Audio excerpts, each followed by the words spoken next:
Bem-vindos à nossa última aula aqui dessa série de 3 aulas sobre latim, inteligência, estudos, ciências.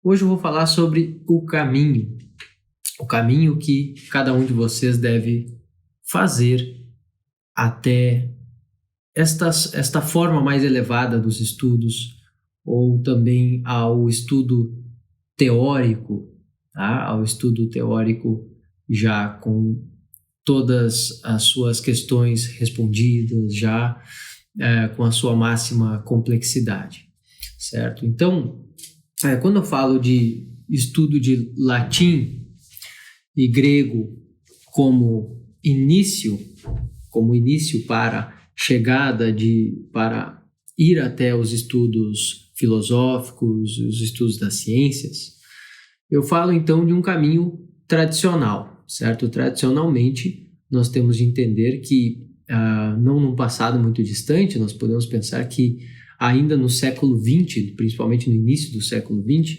nós tínhamos escolas jesuíticas, tá? Escolas jesuítas que tinham um currículo de humanidades que culminavam justamente nos estudos superiores, ou pelo menos naqueles estudos finais ali do ensino médio, que seria o correspondente ao ensino médio, e davam então no estudo da teologia, da filosofia, para os fins mesmo dos próprios jesuítas, claro, mas aqueles que se formavam nesse currículo de humanidades ou também não só de disciplinas humanas, mas de disciplinas exatas também, conseguiam, por fim, se não quisessem seguir na carreira religiosa, também adquiriam bons lugares na universidade, adquiriam bons lugares até mesmo na indústria.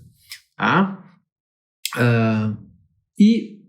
Mas por que esse estudo tradicional e como que se trilha esse estudo ou se volta a isso, ou por que precisamos voltar a isso também, seria uma pergunta, tá?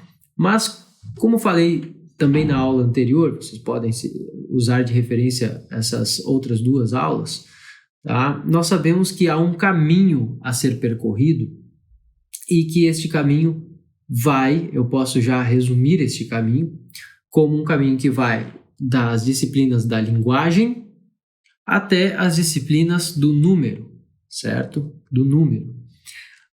E nós estamos falando, para quem conhece ou para quem não conhece, eu vou definir melhor, nós temos então o estudo das artes liberais.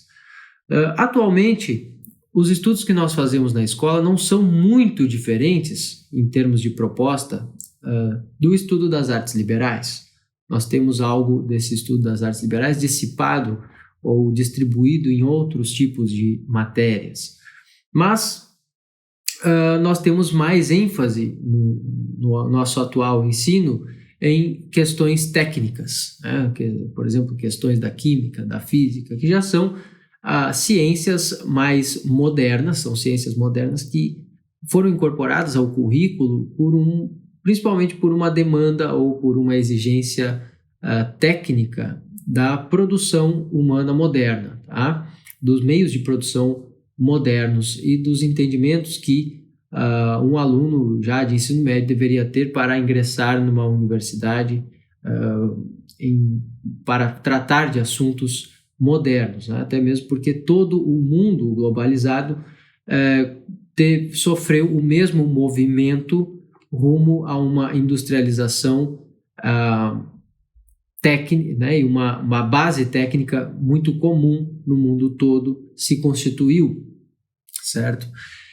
Bom, mas na verdade, ainda que o currículo moderno ele acabou por suprimir muito sem necessidade, eu acho que a minha opinião própria é de que pessoal é de que nada nos impede de estudarmos essas disciplinas técnicas, tá? Essas ciências modernas, nada nos impede, elas são benéficas também, tá? Nós podemos estudá-las, e é bom que os professores aí estudem-nas ou conheçam-nas do modo correto, claro, mas eu acredito também que nós não deveríamos ter nos afastado tanto desse currículo antigo das artes liberais.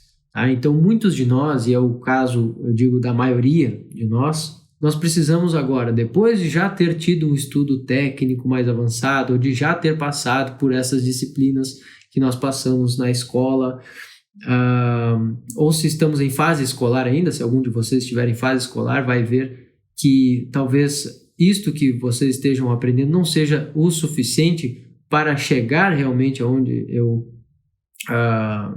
aqui falo, né, para chegar no lugar ou chegar ao conhecimento do qual estou falando aqui, tá? Então vão precisar desse reforço, vão precisar se voltar a esses estudos antigos, a esses estudos tradicionais, não antigos no sentido de que eles são realmente de uma tradição bastante antiga, tá? E vou falar melhor sobre esse caminho.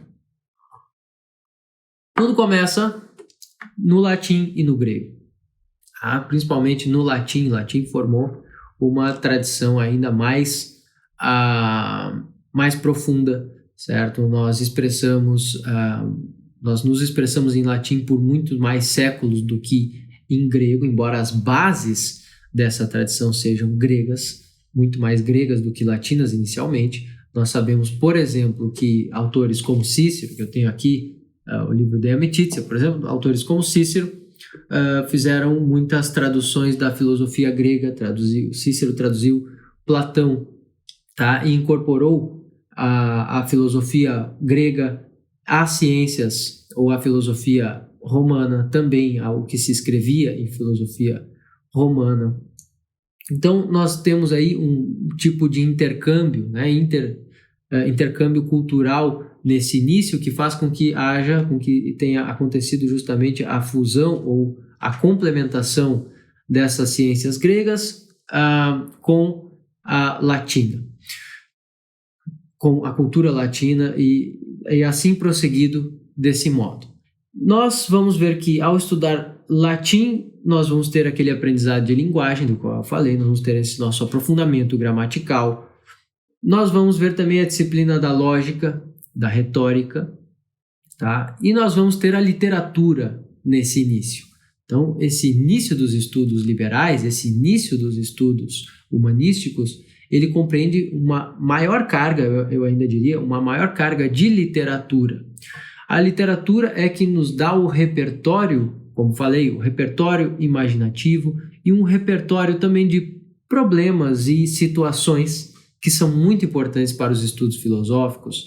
Então, nós nunca vamos ver, por exemplo, Platão na filosofia ou nos diálogos platônicos, nós nunca vamos ver os assuntos surgindo do nada. Nós vamos ver que os assuntos surgem de problemas humanos recorrentes na sua época, recorrentes ali na época de Sócrates. Nós vamos ver Sócrates perguntando sobre questões, adentrando questões culturais muito profundas que estavam lá já constituídas e solidificadas entre os gregos.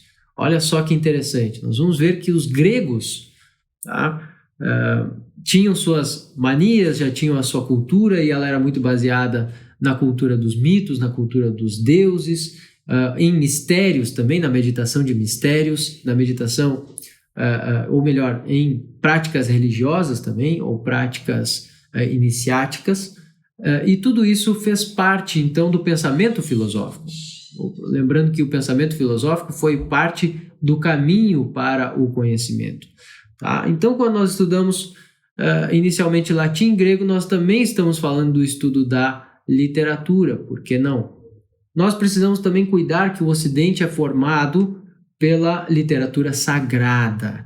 Tá? Então, quando nós ouvimos falar sobre todos os autores a partir do advento de Cristo, nós vamos ver a influência do cristianismo em absolutamente tudo, certo? Há autores que não são religiosos, que querem fugir disso, porém, eles não conseguem fugir das bases cristãs, não conseguem fugir do diálogo com o cristianismo, porque o cristianismo adentrou ou criou toda a cultura ocidental, ou pelo menos até mesmo guardou a cultura romana e a manteve durante os séculos até hoje viva de um certo modo.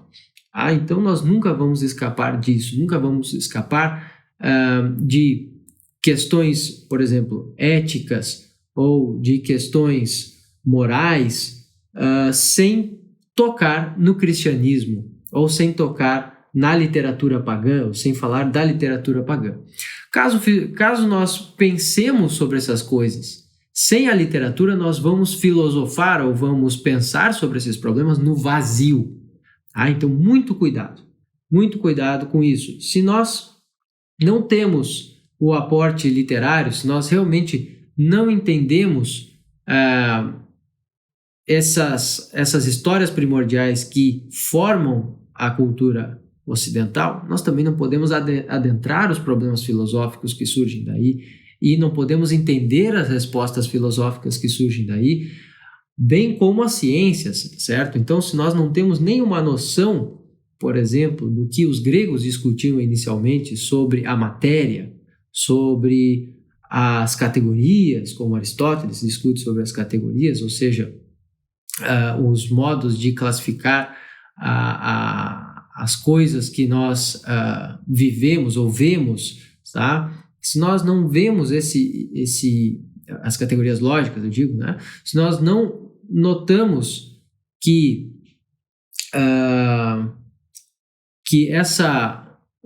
toda essa ciência é formada a partir de algo muito maior que surge antes, nós não somos capazes de estudá-los, tá? Então, estudamos latim, grego, devemos pensar em toda esta literatura. E quando nós falamos em literatura, eu falo não inicialmente de Cícero, mas poderia citar aqui algo que deve fazer parte do início dos nossos estudos, que é, por exemplo, a Teogonia de Hesíodo e os Trabalhos e os Dias. O que nós temos aqui? Nós temos a história contada por um autor do século, se não me engano, do século VII a.C., tá?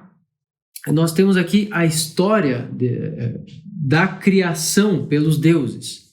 Mas aqui nós temos uma definição, nós temos pelo menos uma descrição da realidade completa por Hesíodo, que se utiliza da mitologia que conhecia, ou dos mitos que conhecia, das grandes histórias primordiais que conhecia, para contar sobre os primórdios, sobre a criação, as origens da humanidade. Tá? Sobre as origens de tudo quanto existe também, ou seja, do macrocosmo e do microcosmo. Ele está tentando explicar absolutamente tudo aqui. Na Teogonia, então, para vocês terem uma ideia, nós vamos ser, de um certo modo, provocados a esse pensamento e ao olhar para a realidade, de um modo muito sublime claro, se usando de imagens muito ricas. Lembrando que a riqueza das imagens que Hesíodo utiliza na sua literatura é o que, por exemplo, nos dá esse repertório de imagens, o que pode nos ajudar nesse nosso pensamento, na nossa própria criatividade para entender a realidade. Nós precisamos nos usar disso aqui, de algo com peso, valor, profundidade e riqueza em termos de vocabulário, inteligência, em termos de imagens que expliquem a realidade. Por mais que nós tenhamos uma poesia, ou seja, que ele não esteja postulando algo teórico, ele está contando uma história, nós vamos ser dirigidos sim à nossa realidade, a realidade que nós vivemos até hoje, ou seja, a única, em termos gerais, pela qual todos os seres humanos, de um certo modo, passaram. Então nós vamos ter aqui, por exemplo, inicialmente, esses versos: Amusis heliconiadibus incipiamus canere. Ele pede primeiro inspiração às musas. Ou seja, ele já está fazendo um ato aqui, um ato que nos é muito importante para qualquer atividade do pensamento, que é um ato de humildade. Hesíodo não é ele quem consegue ter acesso a essas palavras aqui por si mesmo, não é ele quem consegue descrever a realidade por si mesmo. Ele precisa das musas, ele precisa de uma inspiração que não vem dele. De um certo modo, se vocês pensarem que muitos dos atos bons que nós fazemos na vida, muitas das coisas certas que nós dizemos ou escrevemos, ou mesmo das artes que nós criamos, tem uma inspiração que em parte é consciente, em parte nós temos consciência daquilo que estamos fazendo, e uma outra parte nós não temos muito consciência de onde vem, certo? Eu sempre falo aqui, na verdade, eu sempre falo entre amigos de um exemplo, que nós podemos fazer a pergunta: como um tenista consegue acertar a bola de tênis? Se você soubesse o quanto é complicado acertar uma bola que vem em nossa direção, ou o quanto é complicado acertar uma bola com um chute, nós entenderíamos melhor isso aqui, certo? Isso é um exemplo para entender melhor por que Hesíodo pede inspiração às musas e não sai por aí escrevendo, dizendo: olha, eu estou cantando aqui o que vi, o que sei. Não, ele está dizendo que as musas tiveram de revelar algo a ele. O que acontece aqui é justamente um ato de consciência da situação humana em que se vive. Já se coloca como um humano completo. Ou seja, eu tenho uma dimensão que eu tenho consciência e uma outra que é sublime e que eu não tenho muito acesso, mas ela me informa algo, certo? Também, o jogador de futebol não sabe tudo o que ele faz. Ele não entende a profundidade dos movimentos dele. Ele não entende justamente cada coisa que o corpo dele está fazendo, mas ele faz o ato. Ou seja, ele, de um certo modo, tem a inspiração para jogar bem. Ele tem a sua habilidade formada, não só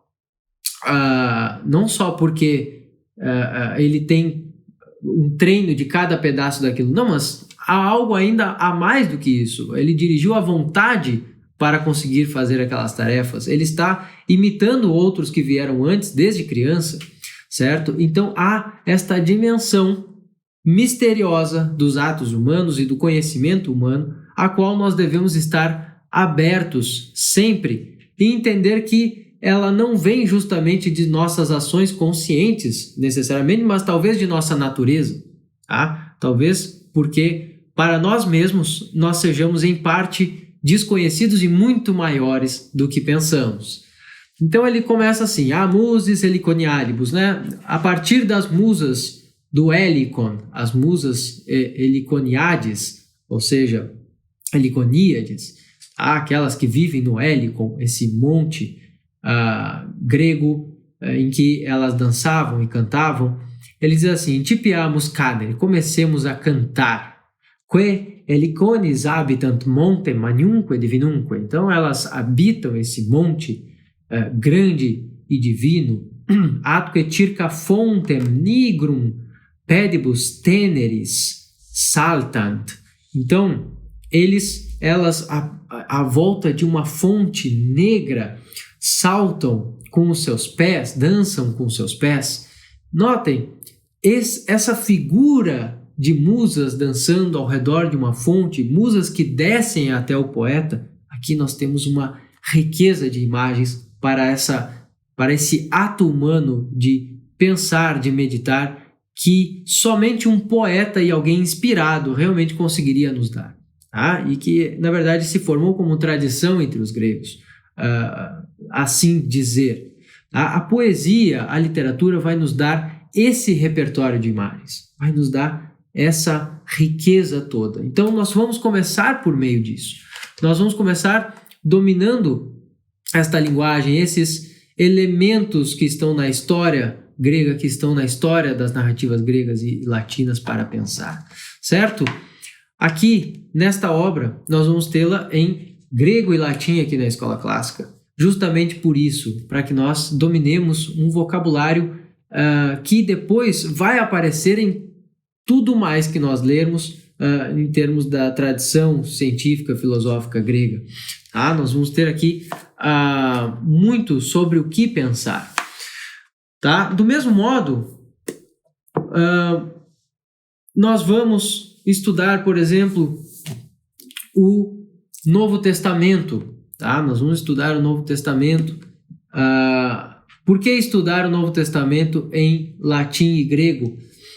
Até por uma questão, principalmente aqueles que são cristãos, tá? e aqueles que trabalham para a igreja, né, os padres, seminaristas ou pessoas que estudam teologia, se faz necessário conhecer a simplicidade destas palavras, conhecer a precisão dessas palavras que são muito simbólicas e também vão se incorporar à tradição teológica.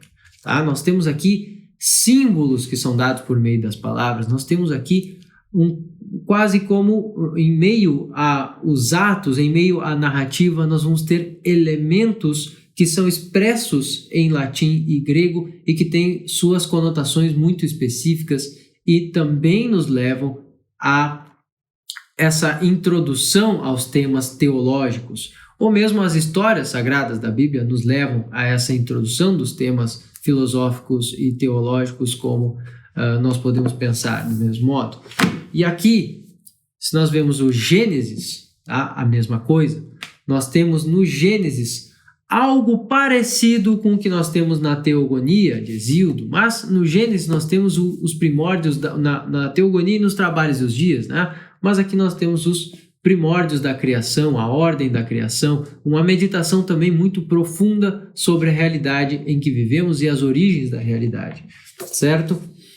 No teatro grego nós vamos ver aquilo que eu falei na nossa segunda aula, nós vamos ver o uso dos temas antigos, o uso dos temas da mitologia e das histórias primordiais para falar de problemas atuais dos gregos ou para lembrar um público popular mesmo do teatro. Nós vamos ver aqui o teatro de Ésquilo, para lembrar aos gregos de grandes verdades que eles precisam estar atentos, né? O teatro é visto como algo muito apolíneo, ou seja, algo que lembra da seriedade, do peso da vida, certo?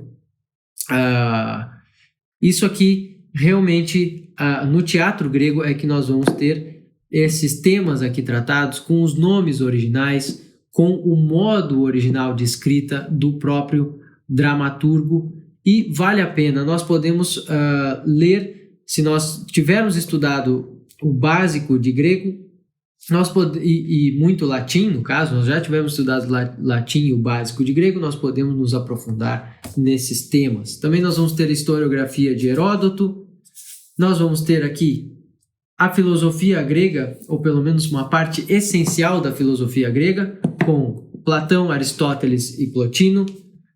Aqui nós temos a poesia de Homero e Virgílio, tá? Aqui nós temos,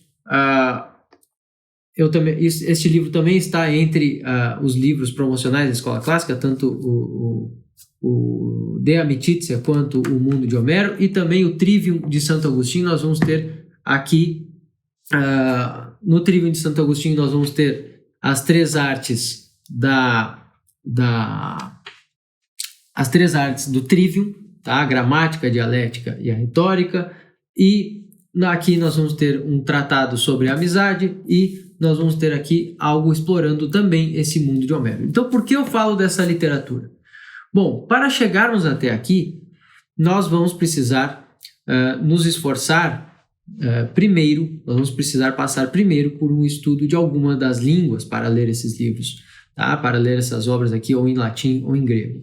A sugestão é que nesse caminho até a leitura dos clássicos em diferentes níveis, o que eu estabeleci já aqui, então, começar pela literatura, conhecer bem os temas literários, conhecer a história também dos gregos e da cultura grega e latina, depois partir para os temas filosóficos, que vão se alicerçar, vão ter alicerces nessa literatura grega ou latina que está aqui. No caso aqui nós temos apenas da literatura grega, tá? De Platão e Aristóteles. Mas os alunos que vão então cursar esse caminho devem pensar no seguinte: primeiro, nós temos uma língua, tá? Que é muito mais próxima da nossa, do português, que é a língua latina. Então, vale a pena iniciar pelo latim. Depois, nós vamos ter, depois de ter aprendido as principais diferenças gramaticais entre latim e português, depois de ter uma boa desenvoltura com o estudo de latim, com os caminhos que a língua latina utiliza, os alunos poderão então iniciar a língua grega. Eu faço isso como uma escada justamente por proximidade. A língua grega já vai ter um alfabeto um pouco diferente, já vai ter os radicais um pouco menos usuais ou menos próximos para nós, e já vai ter algumas formas verbais e nominais um pouco diferentes. Nada que fuja muito à gramática da língua latina, mas já vai ser um pouco diferente. Tá? Então eu diria que do nosso estudo pessoal sobre a cultura e tudo isso, depois nós vamos ter um segundo nível estudando latim, nós vamos ter o terceiro nível estudando grego, e depois nós poderemos começar aqui pela escrita mais básica que nós temos, da escrita do Novo Testamento, dos 4 evangelhos. Depois nós podemos seguir para a leitura do Gênesis, que está aqui. Tá? Nós podemos ler os 4 evangelhos, o Gênesis. É bom que nós conheçamos as histórias. Depois eu indico a leitura de Hesíodo em latim, tá? Principalmente em latim, inicialmente. Os alunos que já estudaram latim podem ler esses livros. E podem já namorar a escrita grega que está ali, tá? Virgílio. Então, depois disso tudo, nós vamos ter a poesia aqui das bucólicas e das geórgicas de Virgílio, que é muito importante como introdução à literatura latina. Nós vamos ter também Homero, certo? Aqui nós temos apenas 6 cantos. Aqui nós realmente temos uma obra bastante difícil de ser lida aqui, tá? Então, caso vocês tenham de ler alguma dessas antes em português, isso não há problema, mas é interessante que até o fim dos estudos de vocês, ou que até o fim da vida, vocês tenham esta ambição de ler estas obras, esta principalmente da Ilíada, um pouco mais complexa, com um vocabulário mais rico, tá bem? Depois nós podemos explorar os temas históricos ao saber mais da cultura, do teatro e inicialmente, principalmente de Cícero. Cícero eu leio no próprio Instagram da Escola Clássica, aqui no YouTube também, tá? Então Cícero é um bom autor para, depois que nós temos o básico da língua latina, já começar a explorá-lo, tá? E depois nós vamos ter os temas mais abstratos da literatura, tá? Da literatura não, da filosofia. Nós já estamos aqui adentrando as ciências, os estudos superiores quando chegamos aqui na leitura da filosofia. Nós não vamos, é claro, eu indico a vocês que leiam esses livros e que tenham consciência de que é necessário se servir de algumas outras obras ou de algumas outras de alguns outros estudos anteriores para começá-las, estudos que também nós oferecemos num curso aqui que nós temos, que é o curso de Cultura Clássica, está no curso completo da Escola Clássica, certo? Então, por que eu falo desse caminho? Esse seria um bom caminho para a chegada, por meio de obras como essas aqui, para a chegada até os estudos superiores, algo que vai da literatura até as coisas mais abstratas da filosofia. E se querem ainda ler obras básicas das ciências exatas, eu recomendo a leitura de Boécio, tá? Logo depois, Boécio já é possível ler assim que nós acabamos o primeiro nível, ou melhor, acabamos o livro didático de latim, já é possível ler Boécio, já é possível ler Euclides, tá? Já é possível passar então por esses elementos da geometria de Euclides. Tá? Nós podemos ler um poeta romano também muito interessante para aprender astronomia. Nós podemos ler um pouco de Manílio. Tá? Nós podemos ler também algumas histórias que falam, né, algumas narrativas, até alguns textos que falam sobre a astronomia. Tá? Nós temos ali o texto básico. Eu não lembro qual é o autor, mas é um autor que se refere, talvez seja Cícero, refere-se então ao sonho de Cipião. Tá? Nós vamos ter ali algumas referências à cosmologia antiga. Tá? Nós vamos ter também, por exemplo, o estudo, quando nós estudamos a metrificação de poesias, a musicalidade antiga latina ou grega, nós também estamos estudando música. Então, aqui nós temos uma fartura de temas que vão se dirigir às ciências, aos estudos superiores, certo? Esse é um bom caminho que vocês podem fazer daqui para frente, se querem, então, esse estudo completo que começa nas artes liberais e termina nas ciências, tá? E na filosofia.